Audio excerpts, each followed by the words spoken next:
everyone. Hope that everybody's safe and healthy. I wanted to go ahead and present to you what causal fallacies are. I'm kind of just going to put the introduction or everything on the first slide, and then you guys can kind of just go through the slides afterwards, because putting each of them on each of the slides was kind of a little bit complicated. So hopefully you understand. First, I want to go ahead and go over the definition. So a causal fallacy is concluding that one thing is caused by another, usually because they are regularly associated with each other. So, for example, X is regularly associated with Y, therefore, it can be assumed that X causes Y. Some background regarding causal fallacy. I'm not even going to go ahead and try to pronounce the Latin word for what it means. However, what the Latin word means is after this, therefore because of this, which again essentially connects to the example of X occurs. If X occurs, it causes Y. The fallacy is also known as the questionable cause as well as the false cause. The fallacy was created from Aristotle's Sophistical Refutations, which is a book, and then John Locke's An Essay Concerning Human Understanding, back from 1690. Some examples of causal fallacies are, these ones are kind of just simple ones, like for instance, if Martha were to fall off of her bike every time that she wears pink shoes, therefore Martha thinks that those pink shoes cause her to fall off of her bike.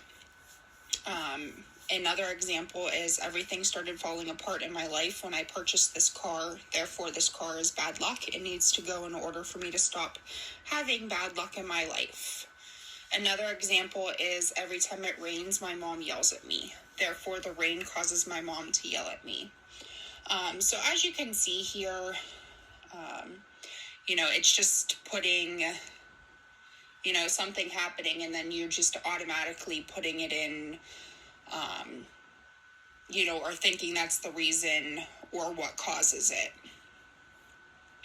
Some recent media examples of causal fallacies are, I used one of Donald Trump's tweets. It says, "We must protect our country and our workers. Our steel industry is in bad shape. If you don't have steel, you don't have a country." Now, this example is stating that if the USA does not have steel industries, then there is no country. Obviously, there will be a country with or without steel. I mean, there will certainly be effects of not having steel, but it's not, there will still be a country in place. And then another very current example is with everything going on with the coronavirus.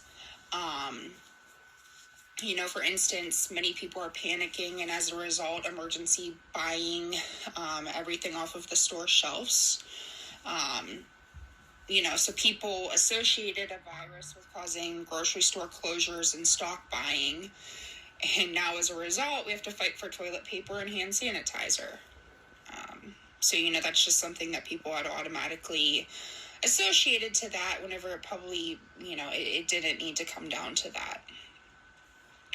So how to avoid and revise causal fallacies would be to think through the situation clearly, have support and a good premise, do research, use inductive reasoning, think of the bigger picture, look for facts and statistics, use pathos, logos, and ethos when writing.